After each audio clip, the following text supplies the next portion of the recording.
Grizzlies fans know it's the team that gives you the edge. Big River Steel does too. And much like the Grizzlies have recruited legendary talent, we want you to be part of our team. Are you ready to be part of something legendary? Then visit www.bigriversteel.com. That's www.bigriversteel.com.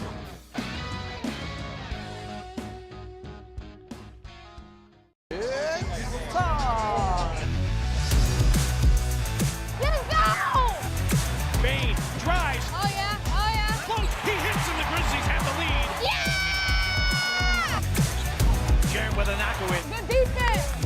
Durant attacking, spinning, hanging, and hitting. Let's go.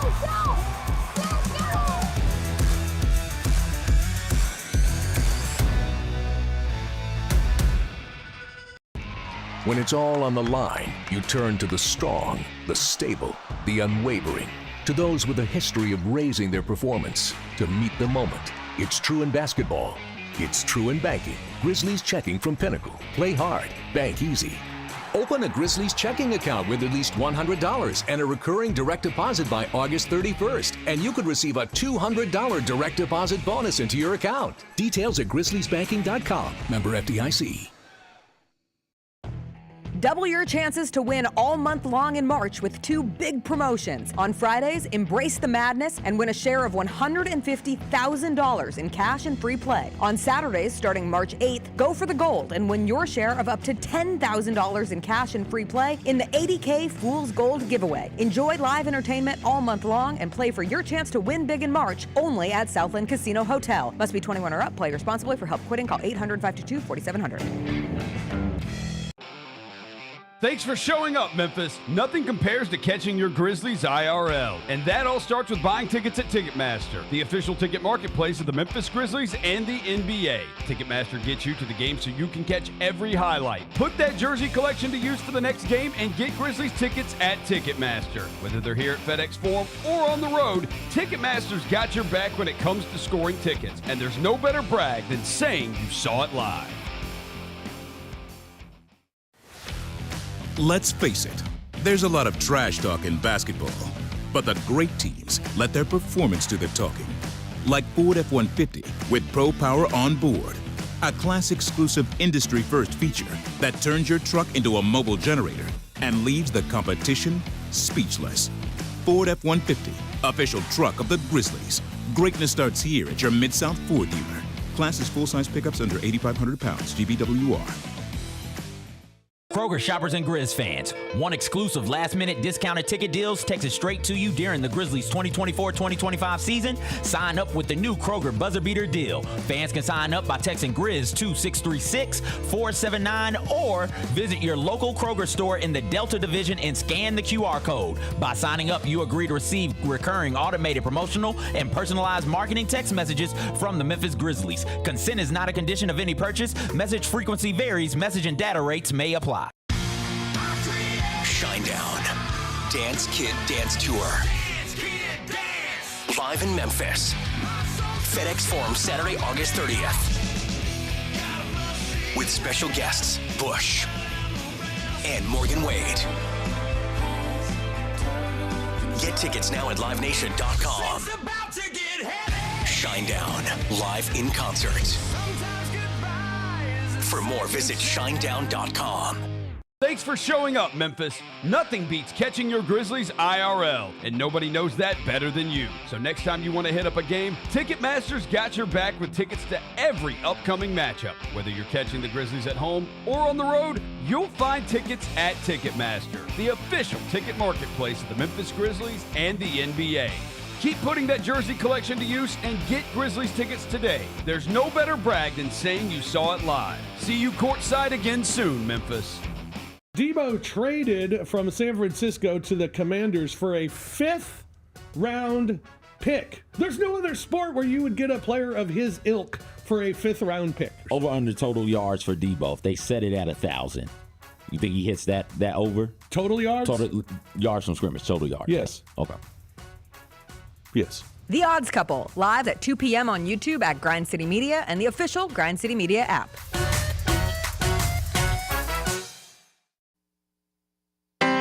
Live from downtown Memphis, this is the Chris Vernon Show on YouTube at Grind City Media and the official Grind City Media app. Now, here's your host, Chris Vernon.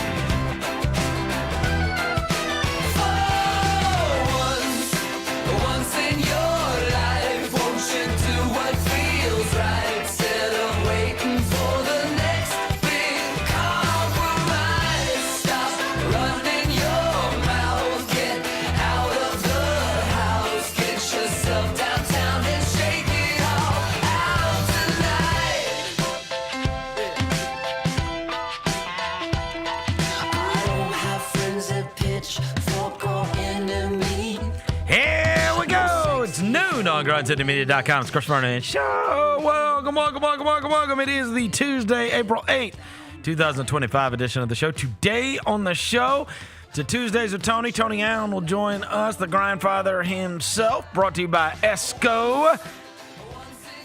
College Basketball National Championship was decided last night in a extremely dramatic game and ending between Houston and Florida, as Florida becomes this year's national champions.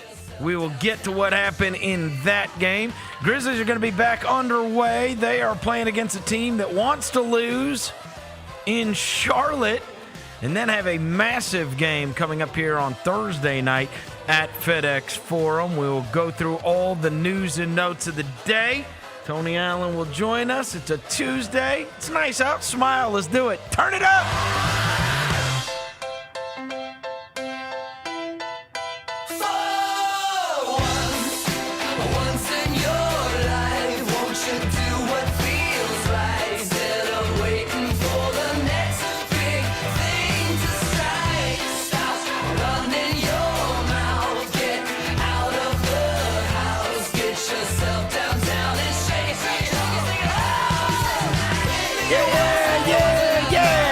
Everybody's having a good day.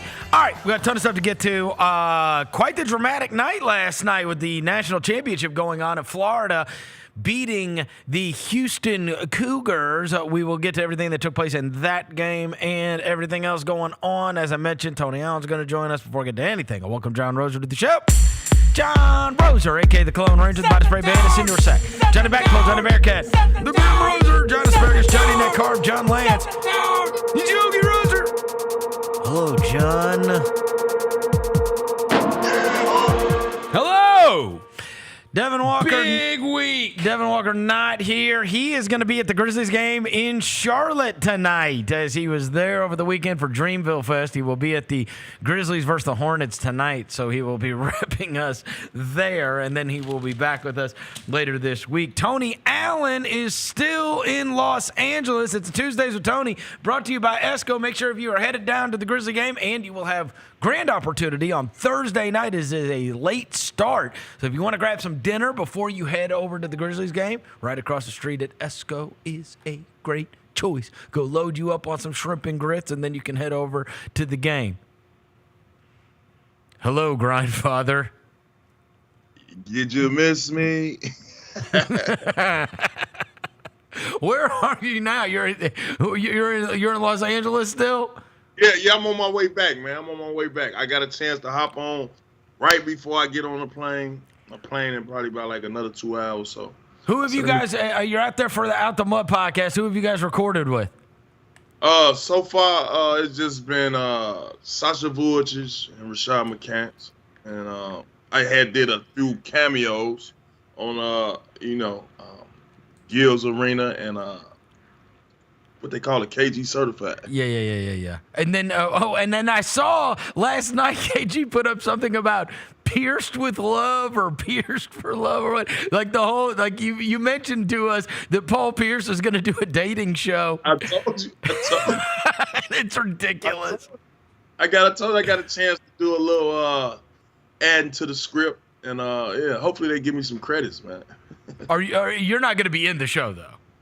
Nah, hell no. Okay. All right. Did you watch the College National Championship last night? Yeah. I saw bits and pieces of it.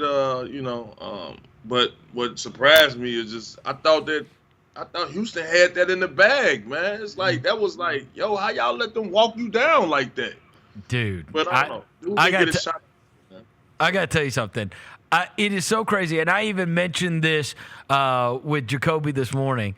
I watched the Rockets this weekend, and I watched the Rockets beat the Oklahoma City Thunder, and then I watched the Rockets beat the Warriors. And we were even texting last night, Rosa and I, about how these teams are not that far apart. It's weird that they're both housed in Houston, Texas, but they will fight you to the brim. They are super aggressive, but they might be a little offensively deficient, at times. And if you told me the Rockets lose by not getting a shot off, it wouldn't be the craziest thing in the world. And yet, last night, that team that was full of Rottweilers, you know what? And they both kind of remind me of the Grit and Grind Grizzlies that you played on.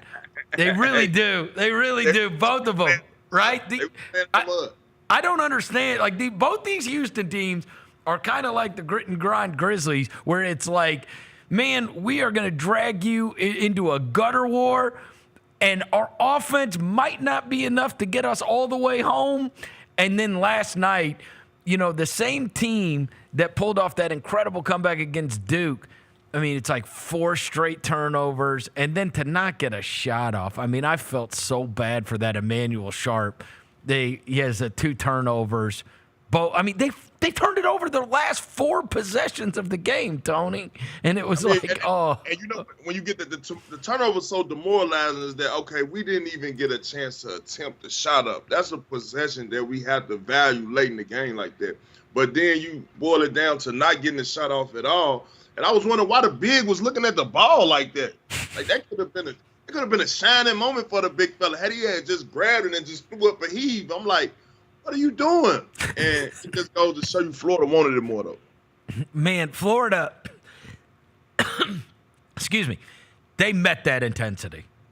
They met it. They met it. At the beginning of the game, in the first half, I was like, man, I don't know if they can meet this for 40 minutes. Yeah. And in the second half, they met that intensity, because that's one of those things where, and you guys played a lot of games like this, Tony, back in the day, where it's like you finally run up against a team they're done being bullied.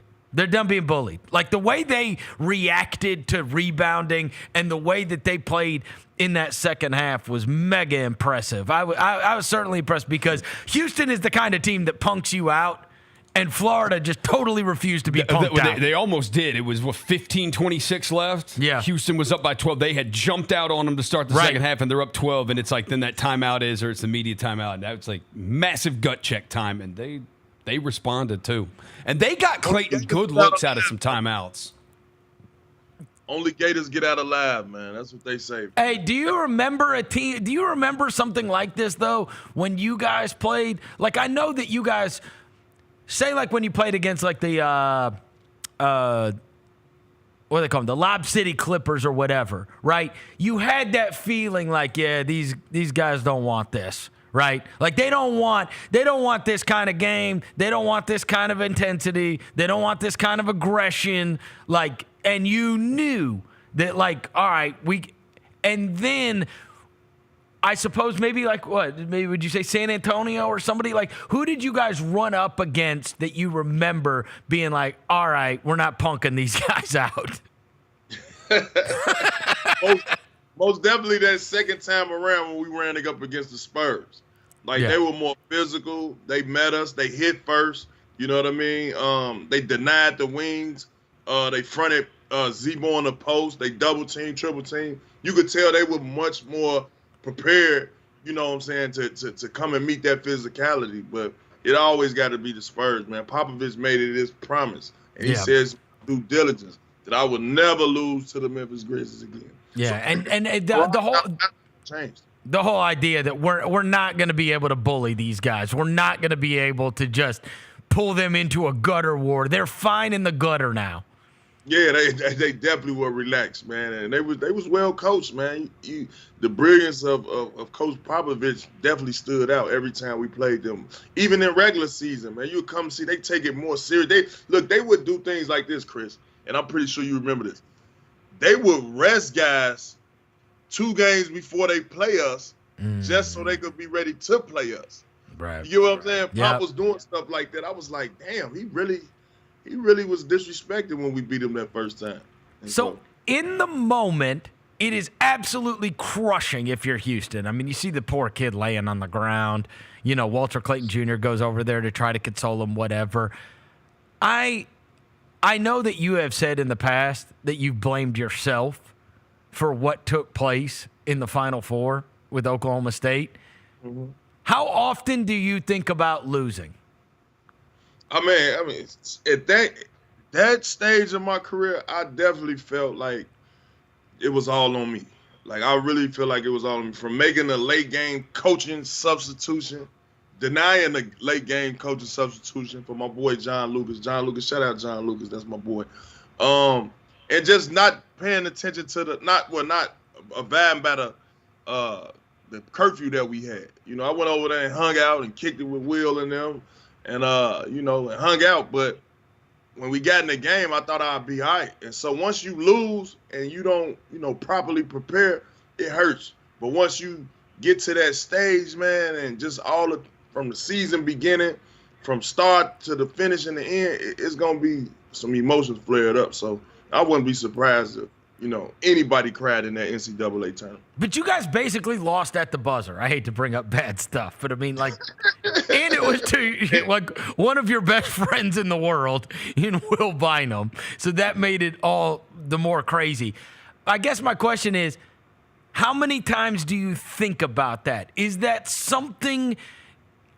When is the last time? Like, people don't really bring it up to you, right? Like, so people don't remember that because they remember your NBA exploits much, much more. And that's what I wonder, like, when you see a team like Duke, the way they lost, or like, I don't know. I mean, I think to this day, probably Derek and Chris Douglas-Roberts still think about the 2008 Final Four quite a bit. Like, sure they do. What about you? Like, do you think about it a lot or no? It's like when people ask, like, you guys went to the Final Four, huh? And this be like, oh, shit. Don't bring it up. And the first thing that come to mind is just like, damn, we knew that was on the scout report.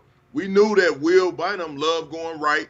We knew that he had the head fake. If he don't have the head fake and if he drive, he going to pull back and shoot. We knew that about his game. And we knew if he had it in his left hand, he going to left or right pull up, or left or right get to the rack. We knew that. And so our coaching staff was so on point, just telling us everybody tendencies and what they're going to do late game, what they're going to do in game, how they're going to come off a pick and roll. And so to see that we lose on a play like that, it always hurt, man. It always hurt. But Final Four, I ain't going to lie, it was a great experience. All those people, we played at the Alamo Dome. Do they still play at the Alamo Dome? That's where they played last night. Did they? What's wrong with you? I thought they moved it. Okay, well, that's dope. I mean, it's just so, the atmosphere is just so, it's just a big old atmosphere, man, and just, you can't do nothing but go out there and just give it your all. And I mean, how does that compare to NBA losses that crushed you? Finals, I would say 2010 finals, that one hurt real bad too. I ain't gonna lie. That one about the same as losing to Georgia Tech. Cause you right there. You a couple possessions and keying in and winning it all. And just a couple key pieces is injuries, being healthy at the right time. It just is right there and it slip out of your hand. But that's to get all the way to the finals or the NCAA championship and lose, trust and believe you're gonna have a focused summer. I'm pretty sure it's guys that's probably gonna take 2 days off, a day off, and get right back to it. Cause once you taste success, Chris, it's like, all right, I need it again and again and again and again. And that's one of the most crushing losses I could say when you lose in those type of atmospheres. I almost feel like a psychiatrist here. I don't know. You probably never even talked about this or thought about it. Do you think losing at Oklahoma State changed you? Well, that's why I say I gotta give good props to Coach late rest in peace, Coach Sutton, and my main man, Coach Sip. It's like they always kept me motivated to stay hungry and to get ready for the next level. Like when I was in college, I was knowing that, okay, I got a chance to be a pro. And this is just a stepping stone and a chapter to get to the next level. And I always knew I was going to give it 110% at all costs. So losing, it hurt, but I knew I had another journey to fulfill. So it's different if you're not, if you know, like there's a lot of those kids that are like, they don't know what the future holds. And yeah, that is the NBA. That is the NBA. So of course you want to win it. Everybody's goal is to win it, to hold that trophy up. And man, I trust me, Chris, I try not to think about the Final Four as much as I can, and I definitely don't find my search bar searching 2004 Final Four, Oklahoma State and Georgia Tech. Have you ever watched it back? I watched it a few times, but I watched it in 4K. I was right there. I remember it. I was telling Luke, yo, don't go for the Hazo. He going right. Just stick to going, making him go left. And when he came right, he head faked like he was finna shoot it. Then he kept going and floated it over. I think there was Alvin McFarland or Joy Graham, one of those guys. And I don't know. I remember the play vividly. Like, and don't you be having those people behind the screen? We're not pulling that. No, I would never do that to you. It's a traumatic experience. We just went through it last night, and you are somebody that can actually speak to what a Houston kid is going through. Like, it is not that dissimilar. Obviously, theirs is a different method where it happened, right? Where it's like, they're all gonna replay the last 2 minutes of that game over and over again in their heads. And it ain't promised. See, the one thing that hurt is it's so hard getting there. It ain't promised that you're going to get back. Right. It's like you look at Oklahoma State, they ain't been back to the Final Four since 2004.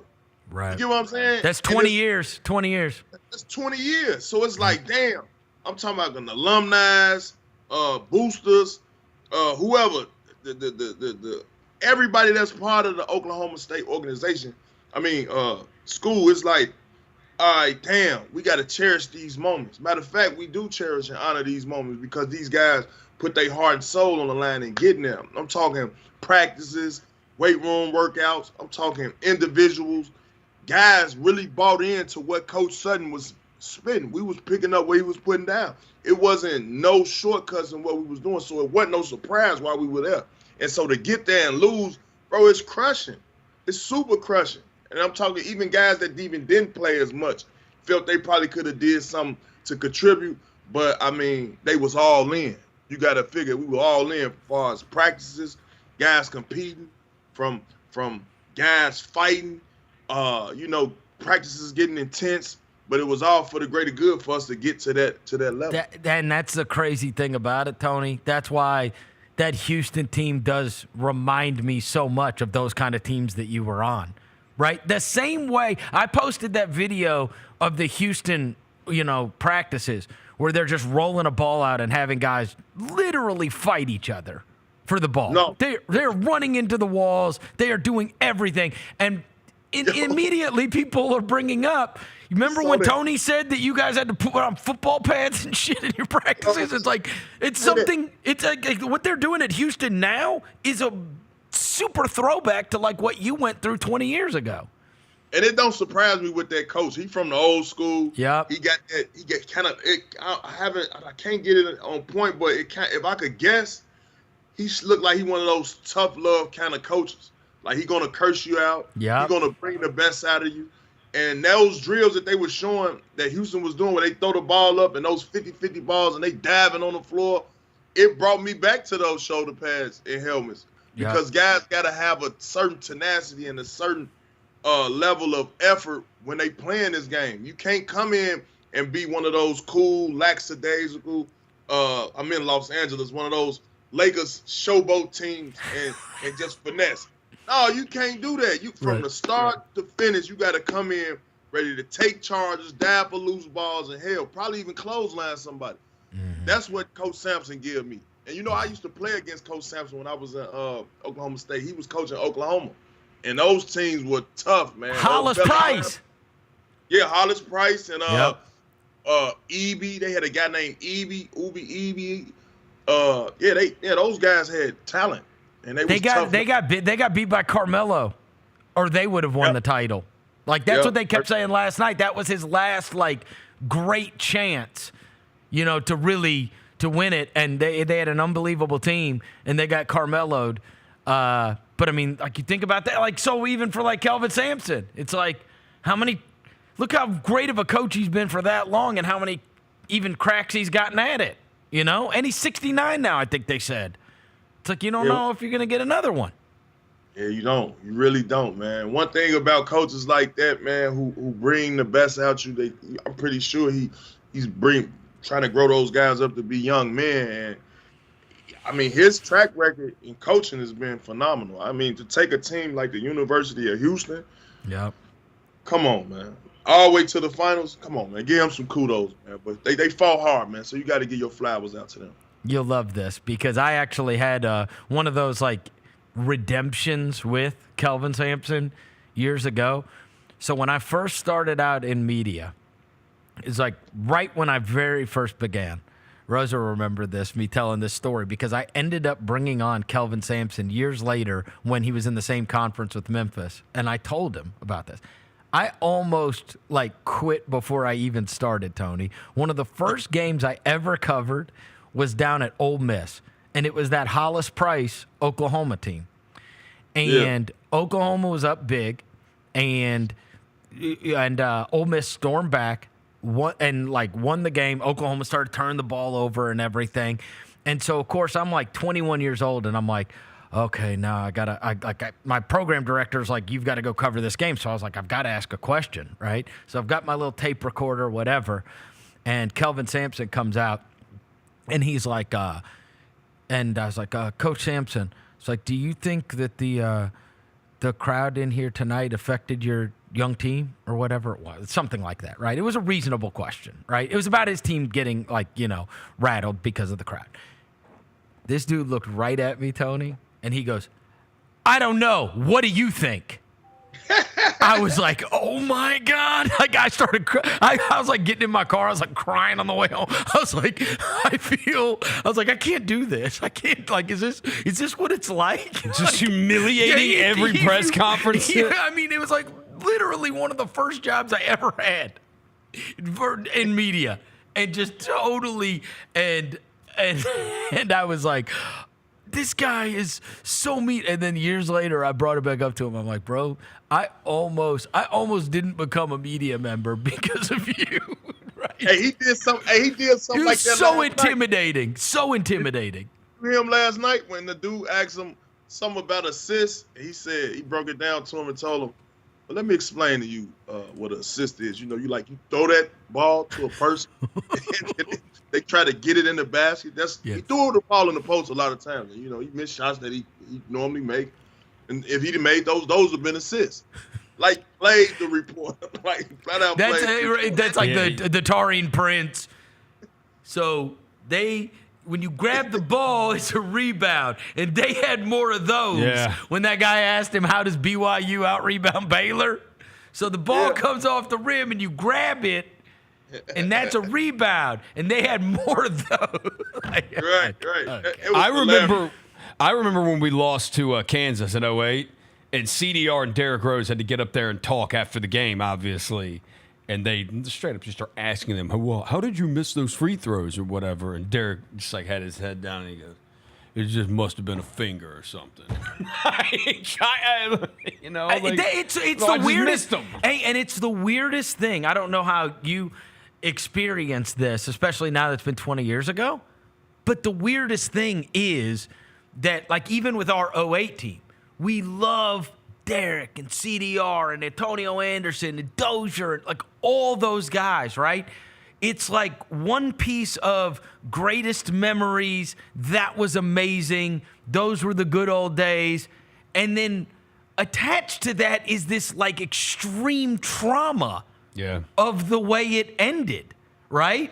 where it's like the best memory you've ever had is also one of the most traumatic memories you've ever had, right? Does it affect, do you think about it like that? Or when you think back to college, do you just think of it as that was unbelievable, best time of my life? Definitely was the best time of my life.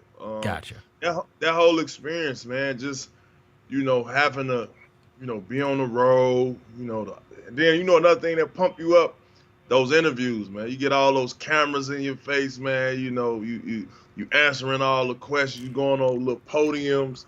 It's just all preparing you to get ready for the league. And then, we were out of school too, so we got a chance to get out of school.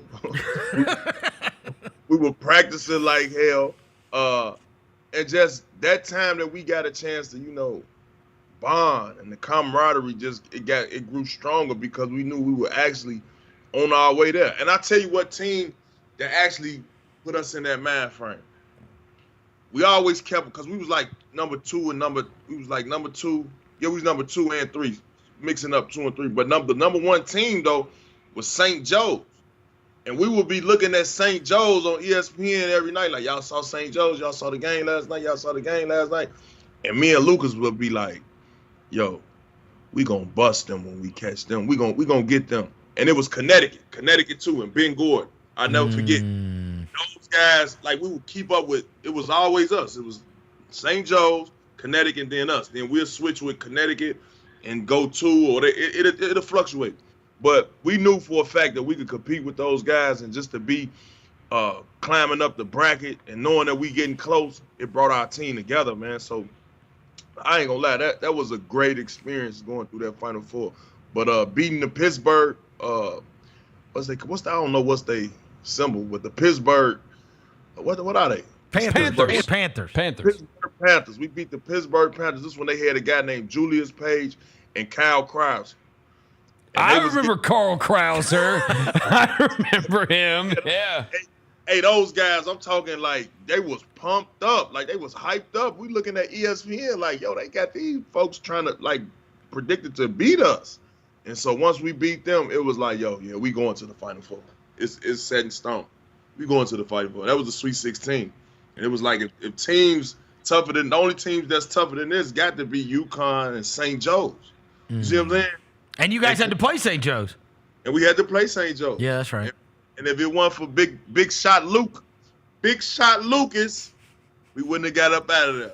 Because me and Delonte, boy, we was going head to head. Oh, yeah. Delonte West and Jameer Nelson. It's like, that is just such a cool college team for a St. Joe's to have an NBA backcourt like that. It was crazy. It's a moment in time. Beep, beep, beep, beep, beep, what? beep. We got NBA breaking news. Oh, NBA breaking news. The Denver Nuggets have fired Michael Malone. What? Yeah, according to Shams, this is real. That Shams. is not real. Breaking: the Denver Nuggets have fired coach Michael Malone. That is not real. Hold on. It's coming on the NBA screen right now. Hold on. I'm watching They told the Grizzlies, watch this. We can fire our coach with 4 games left. No. Yeah. Yo, Chris, yeah. I'm just as surprised as you. Yeah, Jalen, Jenna sent it to the to our Slack too. What the hell? Yo, hey Chris, look at your face, bro. Chris can't believe this. Yeah, shit. you really, yeah. Isn't this the second time you've recorded a podcast and then a coach has been fired? The Taylor one was. I just did a podcast this morning and we talked about Denver sliding. Yeah. And I brought up the quotes about him and Jamal Murray. Dude, I saw some of those. So I don't know if you saw this, Tony, but it's hard to disconnect this. So they asked him about Jamal Murray. And he said, look, this is not precautionary. He's hurt. He can't play. He's hurt. And it was day-to-day, and now it's not day-to-day. Did he say too much that day? I just don't know. I don't know. I mean, I don't know. Because the whole story became, hey, sliding Nuggets. Malone comments on Murray, and it was just strange for anybody out there. It was strange. It's gonna be crazy if Jamal Murray plays tomorrow night. He said it was day to day, and then it's not day to day.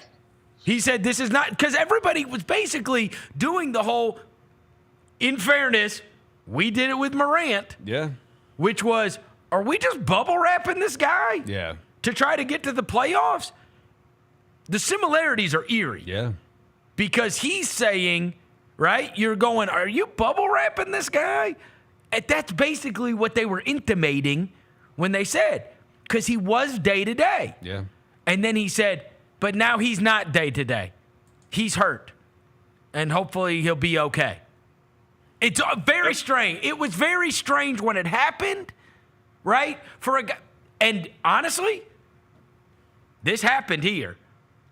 Ja went from hurt shoulder to hurt hamstring to very hurt hamstring to 30 points a game. 30 points a game. Yeah. Breaking news. Nuggets fired Coach Malone. You boy, hey man, it hit the world now. I mean, I think we're off the hook. Yeah, I think we're off the hook. We're 100% totally takes the focus. I think what this means is we have to play each other in the playoffs, though. Oh, with the two new coaches? We've got to have Denver. Are they putting an assistant in David there? Adelman. Yeah, David Adelman. But look, dude. But our coach hadn't won a title. Yeah, Malone also, though, he complains so much about their team. Where is Denver? Well, no, they've been sliding, and to the point. Everybody's got 32 losses. They're fourth. They're technically fourth. But they really not fourth, because if you get to the tiebreakers and this team win, that team win, they really could be 8. So Tony, here's the thing. Denver is fourth. They are 47-32.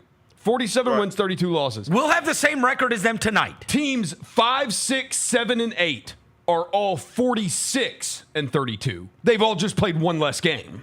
So, all these teams are basically. You could tell. Hey, look. So this is always he's sideways with Calvin Booth.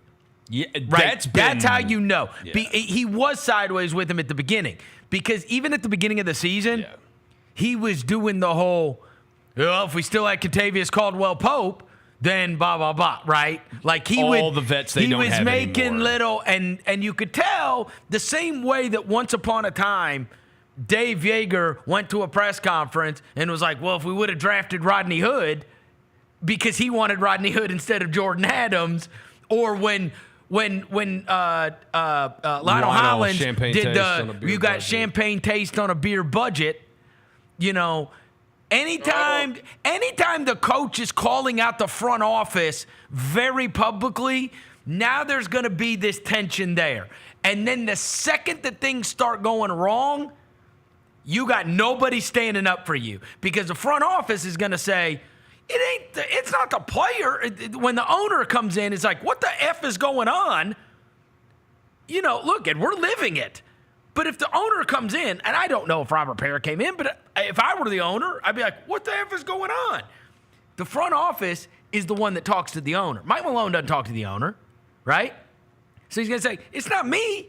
It's not the players. It's the freaking coach, right? That's what's got to change here. And so once tension starts, now all of a sudden, when that guy comes in and he says they've lost this many games in a row and things are going the wrong way, then that guy's going to go, we got to change the coach. The coach is the problem. And it's like, oh, boy. Normally that's how it go. But look, hey, Chris, it's kind of weird in the league now, because we also saw in Dallas that the player had to go. Yeah. And the GM looked at like he did something smart. No. But you understand what I'm saying, Tony? That's because Kid and Nico are like that. Right. They won't be if things start going bad. You know what I mean? Right. When things start going bad, they'll turn on each other the same way because he'll go, it's the roster. You traded Luka, dumbass. And the other guy's going to be like, no, I gave you enough to win, right? Yeah. So they're still in lockstep. They're buddies. But as soon as it becomes the blame game, if that new owner comes in and goes like, hey, I don't like the way this is going, you think Nico's going to be like, well, Jason's not the problem. It's actually this roster I put together that's the problem. Somebody's got to be to blame. It's wild. That is in the span. They were, as far as I know, 4 games left, Tony. That is the 4th and 5th longest tenured NBA coaches that have been fired in the last 2 weeks. Taylor and Malone's been there since 2015. That's 10 years. No, it's got to be higher than that then because you've only got Popovich, Kerr, Spoelstra, and Popovich. Yeah, that's it. They've all been there longer. Oh, okay. So Malone was 4th and Taylor was 5th. Taylor's been there since 2019. There's not another. No. There can't be another coach that's been longer than that. No. Yeah, like I'm looking at all these. Like, the other thing is the guys won a title. Yeah. That's the other thing. They won the title. But hey, Chris, though, after the title, they just they got rid of all their pieces, bro. But is Jokic done with him? And the Murray thing is like, I swear to God, if Murray comes back immediately, that is going to be hysterical. I mean, you get rid of all your 50-50 it is. Bulls, your glue guys. I mean, it's going to be hard to win. Then you try to fill the talent up. We got more. No, there's more. Calvin Booth is fired, too. What? This is also full clean-out. The Denver Nuggets are also firing general manager Calvin Booth. Sources tell ESPN. Michael Malone and Booth both out today. Oh, they done upped the ball on the trend. They just... They done upped the ball on the trend. Yeah. So one of them was bitching about one. The other one's bitching about the other. And the owner said, to hell with it. Both y'all are gone. Both of you are gone. I can't take this. Wow. Who fires their GM and coach? I mean, again, this just happened with us. They've got 3 games left. They have three games. And then the playoffs. Sacramento, us, and then I don't remember what their last one is. Dude, this is bananas. And Houston. Sacramento tomorrow, us on Friday, at Houston on Sunday. Well, the crazy thing is, they missed, of this skid, the San Antonio one was terrible, okay? But they lost at the buzzer because Russ missed a layup and fouled a 3-point shooter, and that was the Minnesota game, right? And then Yeah, that was tough. that was tough, and that was a 61-point triple-double for Nikola Jokic. Yeah. And then what was the last one was a nip-tuck game. Of the 4 losses, the San Antonio one's terrible. Yeah, hang on. The other 3 are not that bad. No, they lost in double overtime to Minnesota, 118-104 to Golden State at Golden State, and I watched that Golden State game. It was a game for like a good bit of it. Like it was a close game. And then what was the last one? And then Indiana, 125-120. Oh yeah, which one also? The Spurs game wasn't no Jokic though. Right. Yeah, Jokic didn't play in that Spurs game. He did not. And then the Indiana game, I mean, like, Indiana's been, like, the hottest team in the NBA since January. Yeah. Like, they beat people. Mm-hmm. And Halliburton's been great. So their game tomorrow night is on ESPN.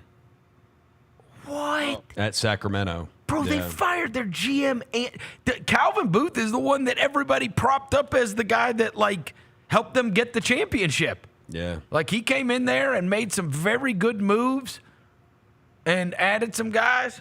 But I thought, Chris, I remember us talking about this one time. I thought the GM that's in Minnesota was the guy that prepped He is. it. So, He is. What's crazy is it makes you want, like, they had the collapse last year. They were up, 19 in the fourth quarter or whatever the hell it was. I mean, it was a crazy collapse. They are at home in a Game 7 against Minnesota. That's how they got ousted last year.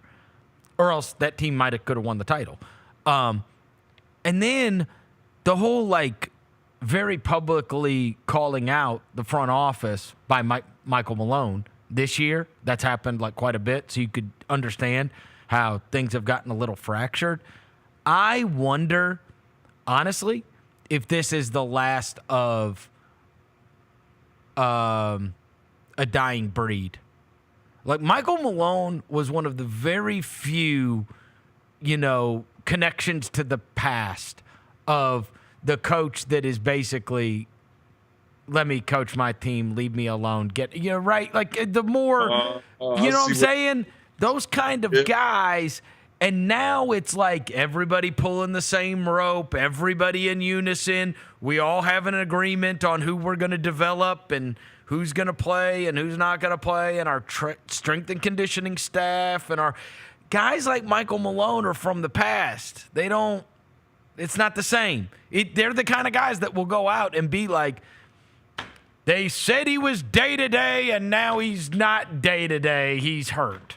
And it's like, well, wait, no, hold on. Like, we're all supposed to be pulling the same rope. We're all supposed to have the same message as an organization. And it's almost like this owner came in and was like, you are all incompetent boobs, and I don't want to deal with any of you. Yeah, if y'all ain't got the one band, one sound type movement, I'm gonna just get both of y'all up out of here. Y'all can't get it together, it's over with. And that's the way he playing it. Can't do nothing but get what they say, get in compliance. What do you think of that locker room is saying right now? I mean, I guess there's no way to know how they truly feel about Michael Malone. But, I mean, they have the best player in the world on their team. Like, all that matters is how he feels about Michael Malone, right? Yeah, you would think, but if Jamal Murray coming there with a cigar and some glasses on, then you know who was in some of those private meetings. I am in absolute shock. If Jamal Murray comes out there looking like playoff Murray tomorrow night, it's going to be crazy. The Denver Nuggets have fired Michael Malone. The stunning move comes with the Nuggets amid a 4-game losing streak. Denver is currently in 4th place in the Western Conference standings. Malone led the Nuggets to an NBA championship 2 seasons ago. He is 471 and 327 in 10 seasons as the team's coach, which, by the way, he ended up getting fired for clashing in Sacramento. But it's always worked in Denver, and finally it's come to a head. I mean, look, the stories that follow this are going to be incredible, because I will say for the Grizzlies, like, I think generally the sentiment around the league was the Grizzlies were the 2 seed. They faltered dramatically. They couldn't beat any good teams. They couldn't get their mojo back. They wanted to shake it up. Something had to change. And I think that's how most people have viewed that. Also, Chris, you forgot to add, Ja wasn't too happy with the offense neither. Correct. But for the most part, I think, for the most part, came out of it rather unscathed. And part of that's being in a small market. But came out of it rather unscathed in terms of, like, bad publicity about. This one's going to be fascinating because we know, Tony, what happens. As soon as somebody's traded, as soon as somebody's fired, we're going to, as one of my buddies, Brian Curtis from The Ringer, says, this is, now we unload the notebook. Here's all the stuff that I never reported that I know. You know what I mean? It's about to. And so what I'm saying is we came through it relatively unscathed in terms of, the bad stuff that happened between, like, we don't know. There was the one quote which was Zach blames Taylor, Taylor blames Zach. There's no accountability. That was the one quote. Was one bad quote that somebody gave to DeMichael. And then there was like a little job piece. Somebody gave that to DeMichael Cole, and he printed that. And I, in fact, joked with DeMichael. I was like, they're probably going to move your seat to the rafters. He was like, no, it's okay. But, I mean, the truth is, anytime something like that big happens, it's usually like, all right, here's all the dirt. Here's all the dirt. Here's all that. Here's all the stuff that nobody ever told you about. But these guys have been going at it, and this happened, and this happened, and this happened, because you're looking for reasoning. This one's going to be fun because what's crazy is there's still nothing yet, right? Like, check Shams or check whatever. Like, there's why has not been answered. And usually it's news, why, right? And I think the Grizzlies did a reasonable job with the whole news, why, fill in the blank. We haven't beaten a good team since 2024, right? And so that became the why, right? Whereas this one, why? I mean, Josh Kroenke, Denver president Kroenke, delivered the news to both of them this morning. Denver's 11-13 since the All-Star break. Jokic and Murray have both missed time in March and April. They're deep. Dude, this is so similar. They're 11-13? 11-13 post-All-Star break, just like us. Bad post-All-Star break. Yeah. Jokic and Jamal Murray have missed significant time in March, April. Our star player also has missed significant time, but that's been all season. Here's another one. Their defense has fallen off a cliff. Also happened to us, too. Defense fell off a cliff. Are they going to thank the Grizzlies for making this okay? Because this is never... We paved the way. By the way, this has never happened in NBA history. Mark Stein texted me and said he went back and looked in like their databases. No winning team has ever fired their head coach with less than 15 games left. And that was the Grizzlies. And we did it with 9 left. They just one-upped us. They did it with 3 left. They did it with 3 games left. Zach started the trend of standing on business. Hey, all these coaches are like, oh no. Their odds have not changed. Huh? Josh Kroenke has said their odds to win the title have not changed at all. Josh Kroenke, the president of the Denver Nuggets, said this decision was not made lightly and was evaluated very carefully, and we do it only with the intention of giving our group the best chance at competing for the 2025 NBA championship. All right, what do you think as a player? As a player, I mean, it all depends on what kind of relationship some of these guys got with them. I know Jokic won a championship with them.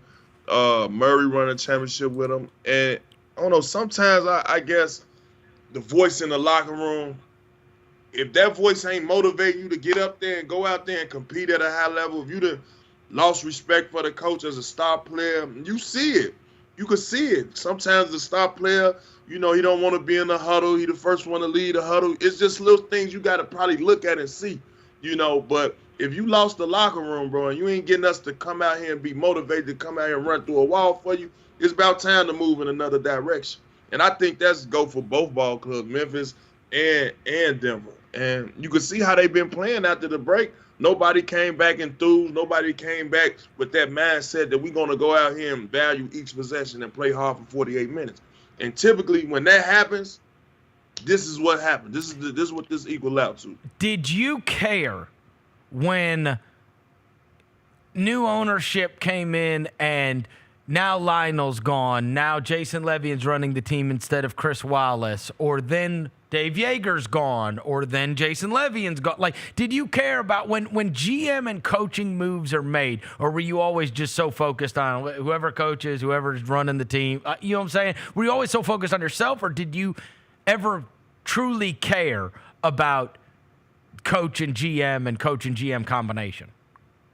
Well, I didn't really understand it. Because we had Hollinger come in, and they was talking about shooting more threes and things of that nature. I was like, yo, what's going on?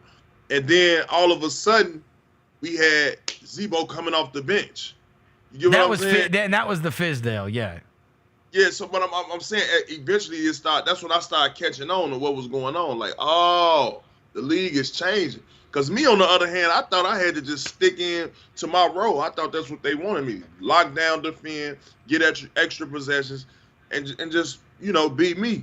But I saw that they wanted to go another route. I saw analytics start coming in. I was like, yo, what's this math problem they bringing us to?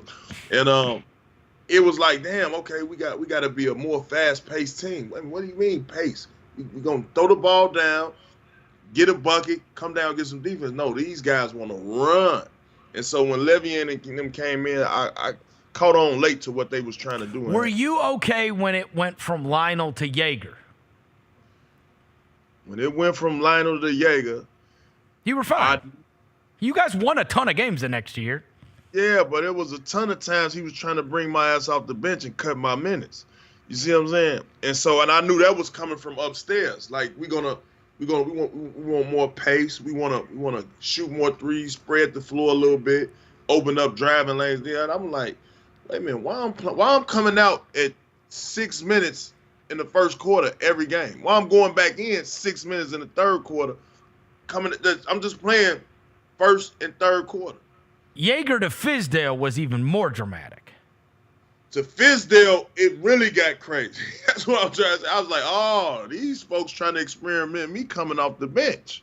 This is why I wonder, like, you know what I mean? Like, it really depends on who it is with the Michael Malone thing, right? And the other thing is, there's somebody in there talking to him. Well, yeah, per 36 with this guy out there, you might need to stop playing him. It might be Westbrook. You know, it might be Bron. They might want to feature Bron more in certain situations. The same way that people said if Ja wasn't gonna be okay with it, that it wouldn't have happened. That's fair, right? Like you would not make a choice that you thought your franchise player hated, right? Like that's it. You would not make a choice that you thought that would be irresponsible. To make a choice that if you thought your franchise player was going to hate the choice. That's the thing on the whole Jokic front. I mean, maybe he's just nonplussed about the whole thing. But it's not like we would ever know. I mean, it's not. No one's ever going to know from Nikola Jokic. It said this tied for the latest coaching change in NBA history, matching Hubie Brown in 1980-81. By the way, Hubie Brown also cut from the same exact cloth as Michael Malone, which is, get out of my face, nerds. Let me coach my team. Seriously. Let me coach you hired me to coach. Let me coach. Stop telling me how to coach basketball. I know how to coach basketball. And I'm saying, guys that, even that statement I just made, leave me alone, I know how to coach basketball, like, I think those guys are gone by the wayside, Tony. I don't think. Like Rick Carlisle, Spoelstra, Pop, those top three are like probably the only ones that could get away with that. But even then, you know, Spoelstra's been Riley's guy. It's not like he's doing anything wildly out of sorts. It's like there has to be some kind of, you know, non-agreement of the way the team functions. Yeah, and that's why I say if Mike Malone probably looking at it like I'm gonna roll with my guys who I think understand and pay attention to detail offensively and defensively. You guys want me to develop guys, and he does not want to develop anybody. No, you know what I'm saying? I'm not developing right now with winning games. I'm with guys who understand, and if it's coming from upstairs that they want to do something else and they want to see something else and you not doing it, hey, bro. And that's the crazy part, because you're right. You can see Calvin Booth going, Jalen Pickett is good, and Strother's good, and Peyton Watson's good. Like, I drafted all these guys, and we don't have Bruce Brown, and we don't have Kentavious Caldwell-Pope, and like they just kept making moves to say, bro, you have to play these guys. You have to develop them. You don't have a choice in the matter.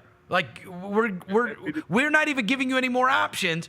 And he's like, still, to hell with you. Like, I'm trying to play the vets. Yeah, and when that's mixed, that's a disaster. I mean, yeah. Man. Woof. Play the guys. What shocking news today, huh? Yeah, it was definitely shocking. I thought Rosa was being funny. We need to play. Hey, that could for sure happen too. We could play them. That might be our best chance at winning a series, honestly. Well, I mean, the whole Murray thing is going to be wild. Yeah. They Jamal went Murray from day to day to Michael Malone saying he's hurt. He can't play. They told me it was day to day, and now it's not day to day. It's like, ooh. Yeah. Now you disrespecting our training staff. Right? Or Murray. One or the other. Yeah. It's crazy that I literally talked about that quote this morning. Yeah. Things had been going the wrong way for them. They lost 4 games in a row, and he came out and said, "Look, this is not precautionary. He's hurt. That's why he's not playing. He was day-to-day, and now he's not day-to-day. Hopefully we can get him back." They play tomorrow or they play today? They play Sacramento. They're at Sacramento tomorrow, home against us on Friday, and at Houston on Sunday. So they only got one home game left, too, in the regular season. So that's crazy because we definitely need that win. What we need to do to duck this play in? Win out. Oh, yeah? I mean, I think at worst we need to win 3 of the next 4, or 3 of the last 4. We need to win. I think in order not to, we need to win Charlotte tonight, Minnesota Thursday. You're not winning Friday. I mean, it's this. Our game Thursday night, Tony, here is at 8:30, and then we have a back-to-back in Denver the next night. You're not winning that game. Like, I mean, you're not winning a back-to-back in Denver anyway, as you know. You're not winning. Okay, much less a late game. Okay, so let's set that one aside and say that's sure loss. They need to beat Charlotte, Minnesota, Dallas. It's not crazy. I'm taking Charlotte and Dallas. I'm for sure taking Charlotte. Yeah, and the Minnesota game is probably going to decide That's the big one because I want to see. We have not played like Miami's not. They're blah. They're under 500 ultimately. And Detroit, Jalen Duren didn't play, and it was Cade's first game back. And Charlotte doesn't care. That Minnesota one. Minnesota's won 5 in a row, and that's a team that's surging here at the end. Like I want to see what we look like against that. Minnesota's been incredible for the last month, but we also and we've been good against them. We also have the tiebreaker against them. Yeah. Oh yeah. Yeah. Already, no matter what happens in that game, we have the tiebreaker versus Minnesota. That works. That works. Oh yeah. All right. Hey, you get back here safe. All right. Yeah, I'll be back there in the next. Well, my flight in an hour and 40 minutes. All right. So go get in traffic. All right, brother. All right, see y'all. All right. Tony Allen, he is the Grind Father, brought to you by ESCO. If you're coming down to the game on Thursday night, you can go over there and eat some dinner before you walk over to the game. Get some shrimp and grits. Shrimp and grits, you'll love it. All right. Take a quick break. What a story. Huh? I know, right? Not what I was expecting to talk about. Because, I mean, you immediately went to talking about him and Booth clearly didn't get along. The ownership talking to Calvin Booth. They're not talking to the head coach. And I'm like, hold on. He's fired too. Yeah, he's fired too. We're cleaning. They are just cleaning house in Denver. Cronkies don't play. Cronkies don't play. They own the Nuggets, the Avalanche, and the LA Rams. 3 games left. 3 games, though. Crazy. 3 games. Are the Avalanche any good? Rams are good. The Avalanche won the Stanley Cup like 2 years ago. The Rams play better against the friggin' Eagles than anybody else. I will say the NHL did, or the Avalanche did have to trade one of their best players. They're the 3 seed right now. Oh, they are. So they got good franchises all the way around. Look, the Rams played the Eagles better than anybody else did. They had a game-winning drive against them. Meanwhile, the other teams got smoked. Commanders got smoked. Chiefs got smoked. The Rams were the best. They were the best chance to knock off the Eagles. And obviously, they got something special going there with Big Faye. They traded Mikko Rantanen. He was one of their best players, like their second or third best player. The Avalanche did. Traded one of their best players earlier. I cannot wait to read these Michael Malone stories. Oh, yeah. It feels like it's going to be much more salacious than Taylor Jenkins. Because Michael Malone will probably just call the reporters and tell them. For sure will. And Calvin Booth is like, I'm fired. I'll call reporters and I'll start telling them too. The crazy thing is firing both of them. Firing both of them. Yeah, Michael Malone is like not going to be quiet. That's a guy that just said to hell with all of you. And I think Michael Malone, like he's kind of, everybody know he is what he is. Like you know what you're getting if you hire him. Like it's. What if they got trashing Sacramento in the middle of the season? What if they got in a fight in front of the whole team? What's wild is he got fired from Sacramento, and he was talking crap about Vivek earlier this year too. Yeah.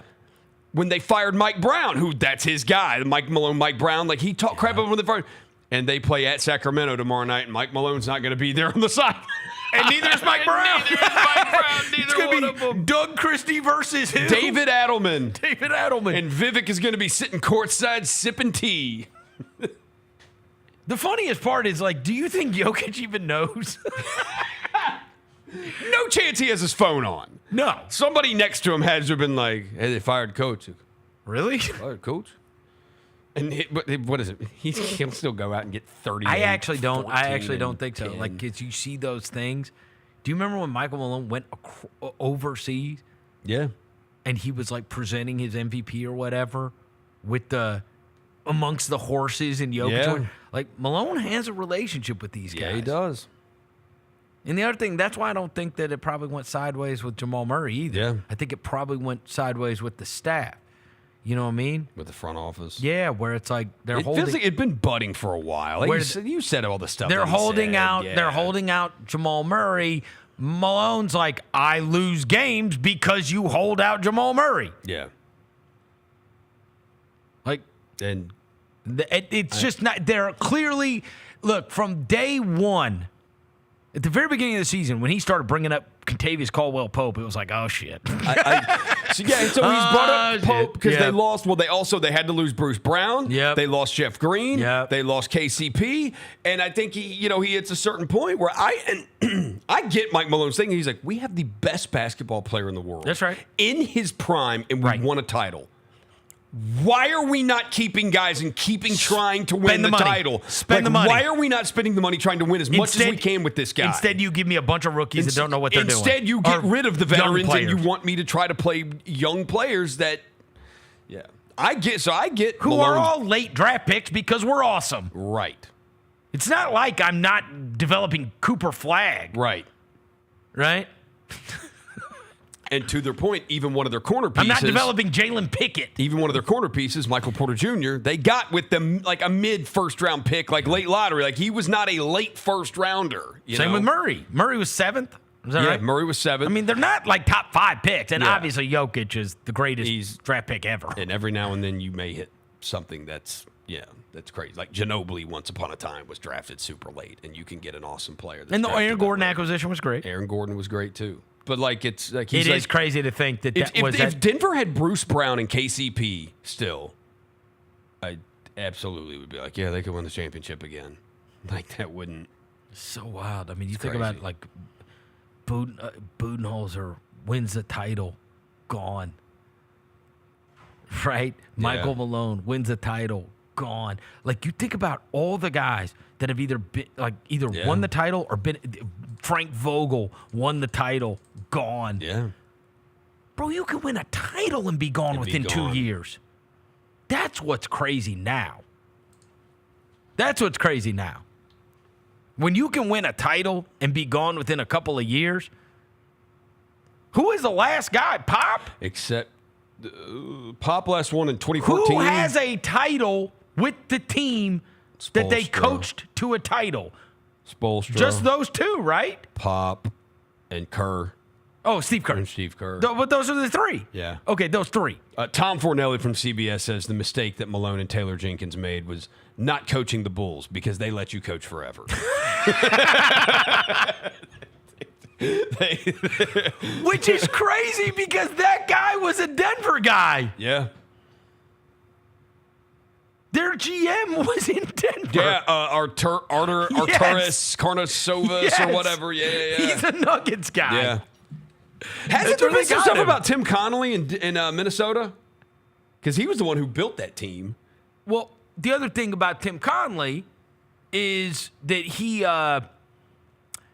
who knows what goes on with him now that A-Rod and them took over. Right. Yeah. Oh, get him back? If they went and got him back. Yeah. Oh, interesting. Yeah. Not, who knows? It was crazy. He went and literally built a team to beat the Nuggets. To beat them, yeah. And they did. Yeah, and they did. And so the idea would be they've got new ownership. I don't want to work for A-Rod and Mark what's the other guy's name? Mark Lowry. No, not Lowry. It is Lowry. Lore. Yeah. Okay, Lore. Yeah. Yeah. So I wonder if... Wow. Because did Conley want to trade Cat? That'd be the thing. Like, did he want to trade Karl Anthony Towns? Oh, I don't know. Or was it like, we don't know, obviously.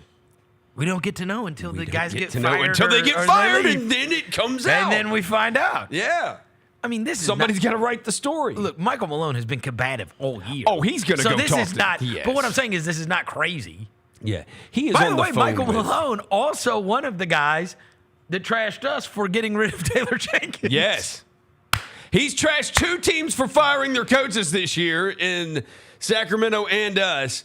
And now, hey, him, Mike Brown, and Taylor. 1, 2, 3, Cancun. Unbelievable. Yeah. 3 games left. 3 games left. And you've got the best player in the world. Got the best player in They have the a chance at the world. title. He's so awesome. They have a chance at the. We don't have a chance at the title. No. They have a chance. I don't know if they have a chance at the title. For sure. Dude, if you've got Nikola Jokic, you have a chance at the title. If you've got him, I guess you have a chance. What? We know you have to have one of the best players in the world. Yeah. Yeah.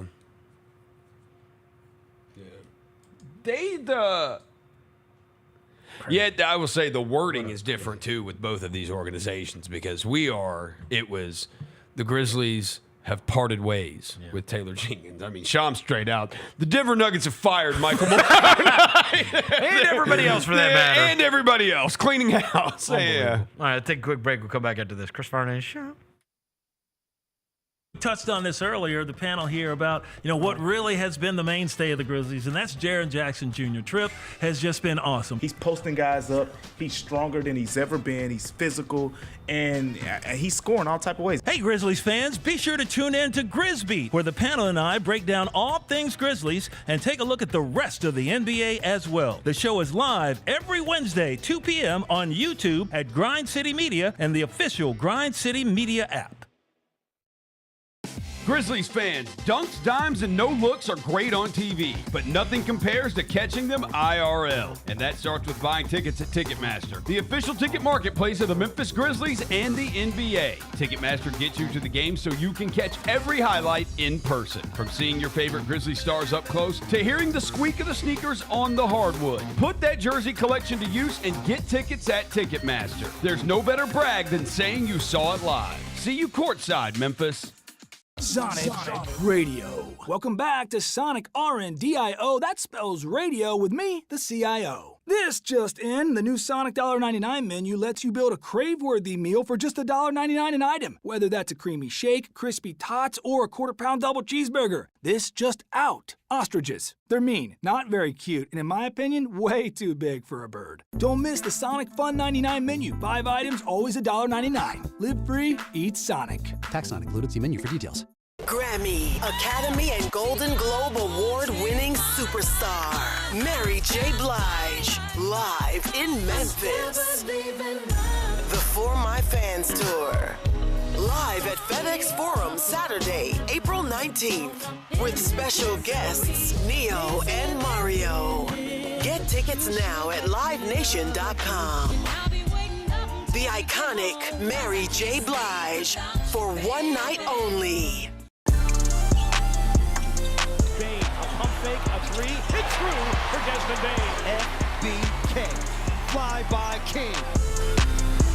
Wheels through the lane, now spins back, Ja hangs, puts it in! Oh, what a shot by Morant in the clutch! So hot, oh, Jaren says no! Because he doesn't put on a play, comes up with a monster block. I never in a million years would have ever thought that John Cena's final run would be as a heel. I love it. I love it. Once they saw this from The Rock, They knew it. Everybody knew it except for Cody, which was so good. Great camera work by And then the WWE. kick. Yeah, I don't think WWE gets enough credit for the camera work and the production quality. I mean, it is incredible. Tune in to Grind City Wrestling weekly on the Grind City Media app and on the Grind City Media YouTube channel. Thanks for showing up, Memphis. Nothing beats catching your Grizzlies IRL, and nobody knows that better than you. So next time you want to hit up a game, Ticketmaster's got your back with tickets to every upcoming matchup. Whether you're catching the Grizzlies at home or on the road, you'll find tickets at Ticketmaster, the official ticket marketplace of the Memphis Grizzlies and the NBA. Keep putting that jersey collection to use and get Grizzlies tickets today. There's no better brag than saying you saw it live. See you courtside again soon, Memphis. Anticipate each challenge. Make a quick response. Capitalize on every opportunity. And win. Greatness won't wait. It's true in basketball. It's true in banking. Grizzlies Checking from Pinnacle. Play hard. Bank easy. Open a Grizzlies checking account with at least $100 and a recurring direct deposit by August 31st, and you could receive a $200 direct deposit bonus into your account. Details at grizzliesbanking.com. Member FDIC. Kroger shoppers and Grizz fans, want exclusive last-minute discounted ticket deals texted straight to you during the Grizzlies 2024-2025 season? Sign up with the new Kroger Buzzer Beater deal. Fans can sign up by texting Grizz to 636-479 or visit your local Kroger store in the Delta Division and scan the QR code. By signing up, you agree to receive recurring automated promotional and personalized marketing text messages from the Memphis Grizzlies. Consent is not a condition of any purchase. Message frequency varies. Message and data rates may apply. Creed.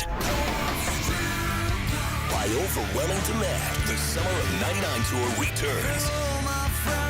July 27th, FedEx Forum. With special guests 3 doors down. And Mammoth WVH. Tickets on sale now at livenation.com. Creed returns, the Summer of '99 tour. Welcome back to the Chris Vernon Show on YouTube at Grind City Media and the official Grind City Media app. Now, back to your host, Chris Vernon. Just be cool. Throwing dead presidents. Look alive. Party is the evidence. It's a vibe. All right, we're back. Chris Vernon Show. Did we walk or did we crawl so the Nuggets could walk? Yeah. You do wonder. I'm not kidding.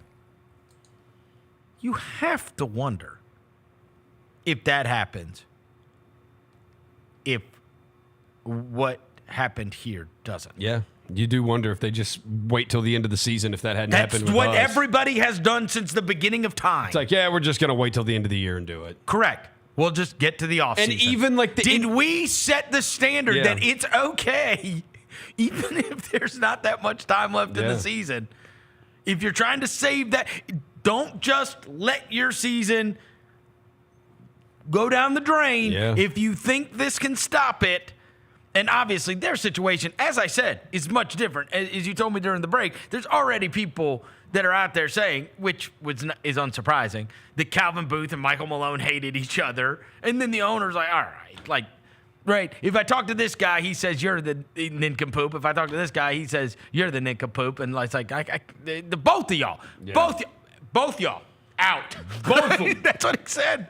You're both fired. And then, then they looked at each other and like, oh, shit. Like, I thought I was going to, because they're probably stabbing each other in the back all the time. Absolutely. And then it's like, oh, no. Mm-hmm. I thought I was going to win this. Yeah. Because I won a title. Michael Malone didn't win it. Calvin Booth didn't win it either. Did not win it either. Neither of them won. There's There's no winners. Winners. There's no winners there. That is tough, bro. But you do have to wonder if the Grizzlies, and again, the Grizzlies, as I mentioned, came through it relatively unscathed. There was no salacious, nasty, here's what's really going on behind the scenes. Even when they did the behind the scenes stuff, it was like, hey, John Morant's been frustrated with the offense. And it's like nothing I got out of the ordinary. Even the Ramona Shelburne, the inside story on the Grizzlies. No, there was nothing in there that I was like, oh my God. Nothing. Yeah. This one feels like there's going to be stuff where I'm like, oh, these guys really hated each. Because I don't think that the Zach Kleiman and Taylor Jenkins hated each other by any means. No, I mean I think that was tough. I think that was tough for Zach. For sure. That's the first coach he hired. And been they here also the whole time. had been in lockstep the whole time. Yes. Right? So, I mean, that was a different deal. I'm sure it might have changed a little bit when they got rid of his entire coaching staff. What I'm saying is, but it was still never toxic. No. Taylor Jenkins never said, I'm starting 2 rookies. No, Taylor's never going to do that. But that's what I'm saying. That's what Michael Malone was basically like, what do you want? You traded KCP. We didn't spend the money. Taylor's probably thinking that privately. But he's not publicly going to say it. He's never going to do that. No, and that's what I'm saying. Michael Malone very well may be last of a dying breed here. Yeah. Where the because these front offices do not want that. No. They want you to do their bidding. Yeah. And again, I'm not saying that as a negative. I'm just saying we're all in agreement in how we want to do this. Yeah. Right?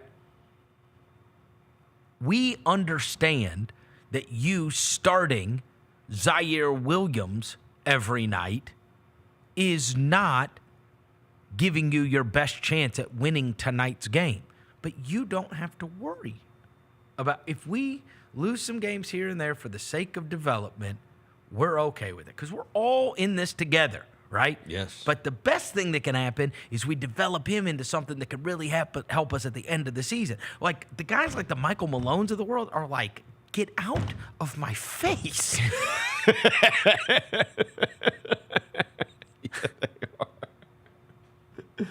They are. Leave me alone. Let me coach my team.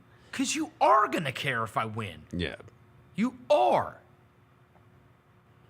So you go. If you want to come after our practices, Calvin, and develop Jalen Pickett, go ahead. Julian Strother. Go ahead. Yeah. But give me some guys I can win games. We had a chance to win the title. We already have won a title.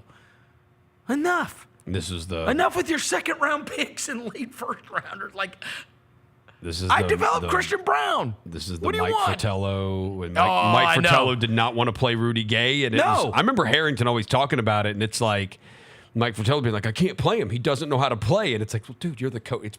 It's your job to teach him how to play. But Mike Fratello's like, wait, what? No. Get me players who can play. Dave Yeager literally he did a good job at Sacramento and then was gone Bagley, yeah. because he would play Bielitsa over Bagley, and he's like, I don't care if he was the number 2 pick. Bielitsa gives me a better chance to win tonight. Yeah. And you're going to fire me if I don't win. And so then it becomes a fist fight with them. Same thing happened with Michael Malone. Yep. Which is so weird. DeMarcus Cousins loved Michael Malone. It's like, what?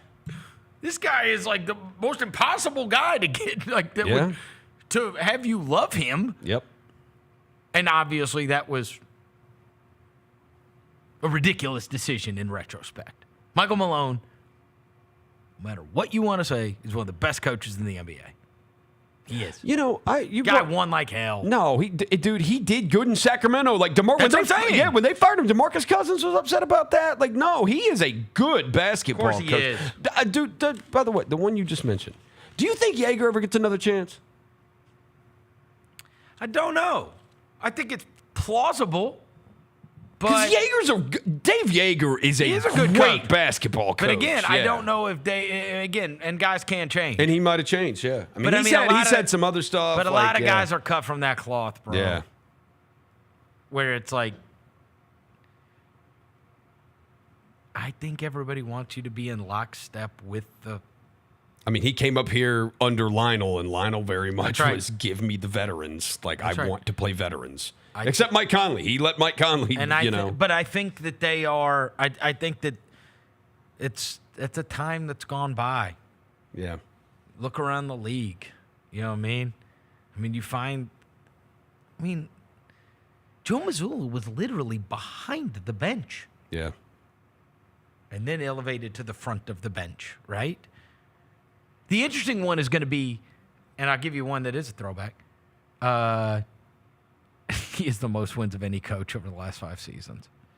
Wow. Tibbs, last of a dying breed as well. How long is Ty Lue I tell you, you know what is an interesting one, though, that I do need to at least accept as a different one, is Udoka. Yeah. No, because Udoka is that kind of, like, he clearly doesn't give a crap about playing Reed Shepherd. No.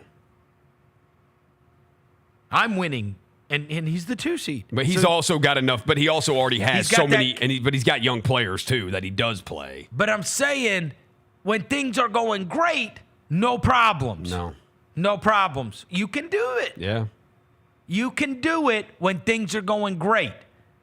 It's just like Nick Saban or Bill Belichick or Greg Popovich, or all that stuff. Nobody gets it. They laugh at you being a dismissive prick at the press conference. Right. When you win every year. If you don't win every year, you can't be a dismissive prick at the press conference. So like Imo Udoka, it doesn't matter if you're playing Risha, you're freaking winning. Right. You know what I mean? So nobody's unhappy. But as soon as things start going sideways, like they have in Denver, then it's like, oh no, you're not doing what we want you to do. Yeah. Because as long as you win big, you can tell people to shut up. Yep. That's the truth. That's how it. I do it my way, and you like the results. Yeah. So stop. Stop. Yeah. How you can't bitch about me. You can't bitch about me doing it my way when I'm getting you the results you desire. If you think it's more important for me to develop Reed Shepherd than win basketball games, then find another guy. Yeah. But, like, I'm trying to win. They're like, okay, yeah. And he is. He's in second place. Yeah. You know what I mean? Got a couple of things I want to mention to you. Thursday night, these are light up thunder sticks, and they're giving those away on the way in to the Grizzlies versus the Wolves. 8:30. Yep.